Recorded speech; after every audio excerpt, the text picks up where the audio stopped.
will you be wearing it for? All this week we're looking at the work of the Royal British Legion and how the poppy appeal benefits people here in Suffolk. Philippa Taylor's been talking to 35-year-old Shane Timon, who joined the Army in December 2003 and was a member of 4 Regiment Army Air Corps, but has now had to leave because of ill health. She went to see him in the Wattisham home he currently shares with his wife Julie and 3 of their children, 15-year-old Jade, 7-year-old Daniel and 2-year-old Kieran. For me it was kind of a last chance lottery because 27 was the cut-off age and I had my 27th birthday in basic training. So it was a chance for me to get away from all the other trades I was doing, like chefing and things like that, and it was something that I could promote in and obviously go up through the ranks, receive more money, get a better pension. So it was a really good career move for me.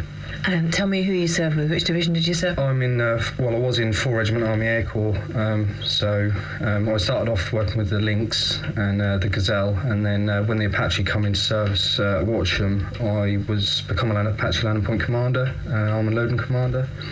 So I was in charge of a team of 7, and we orchestrated fuel and munitions on and off the aircraft, on exercise and in Afghanistan.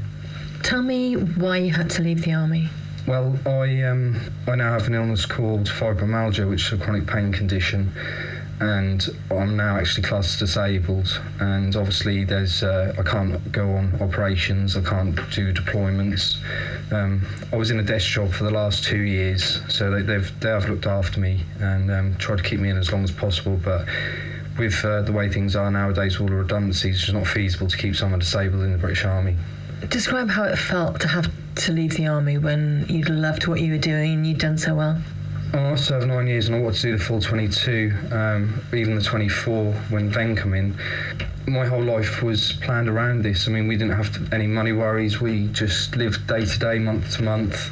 Anything we needed, we could have, and I was getting a lot of fulfilment from work. I was doing really well. You know, I was become second out of 74 Lance Corporals in the regiment for promotion, and I was doing extremely well. And then it was almost like my whole world got pulled from underneath me, which was devastating. It really had a massive impact on me. I felt I got become quite depressed. I didn't know what was going to happen to me. Obviously having to go back to Civvy Street, obviously join the army, able-bodied, and then not being able to do things like what I couldn't even go shopping or push a shopping trolley. You know, I could barely walk 10, 15 metres. Some days I couldn't get out of bed.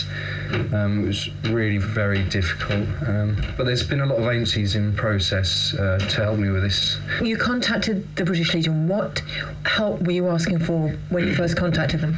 Well, when I first contacted the British Legion, I didn't really know what to expect or what would happen. I knew that I needed a mobility scooter because I couldn't walk anymore, and I was holding my family back, and they wanted to go away during the time holidays and things like that, and I wasn't prepared to go into a wheelchair or do anything like that, so I was holding everyone back, and this really upset me. So I decided to bite the bullet, and I made the phone call. I knew that they'd be able to help. So the first thing they did was they sent someone around to give me an initial assessment, and they talked about all my monies and what my current position was, my disability, and then the first thing they did was they sent out a occupational therapist to do a report on me, and he did his report, and then they sent the scooter, and it was amazing. Me and my family could go out to places. I mean, we went to the place like Thrigby Hall, the Sea Life Centre down Yarmouth seafront, and I could participate in full days activities with the family after I got this new lease of life, this scooter. So it was invaluable, really, for someone like me. And you said that the Legion are also helping you with form filling and appeals over your disability allowance? Yeah, well, DLA come back and they said that I was only entitled to the lower rate. I mean, it's been really difficult because when you're quite low, you haven't got the fight in you, and the Legion stepped in and they put me in touch with the disability advisor, and they've paid for solicitors to actually help me with appeal against my DLA, which is still in process. Do you think this year's Poppy Appeal Remembrance Day this year is going to be different for you, because for the first time you're actually benefiting from the money that people hand over to buy poppies, aren't you? Well, yeah, this is very true. I mean, you don't realise when you buy a poppy what impact you're actually having on someone's life, and I think that when people wear their poppies, they do wear them with pride, but to really understand where the money goes and how it helps ex-servicemen. I mean, even since the beginning, since World War I, they've been helping veterans. And now being a veteran myself and having this organisation almost gives you a cuddle with their help. They come in, they swoop you up, and they help you out, and they bring you forward and help you adjust into civilian life. And they're actually amazing, and they're an invaluable service for this country, and they're to be commended.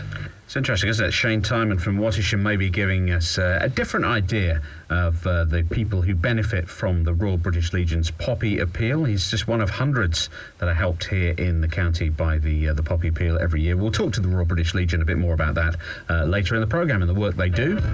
17 minutes to 11, BBC Radio Suffolk. These are the Detroit Emeralds.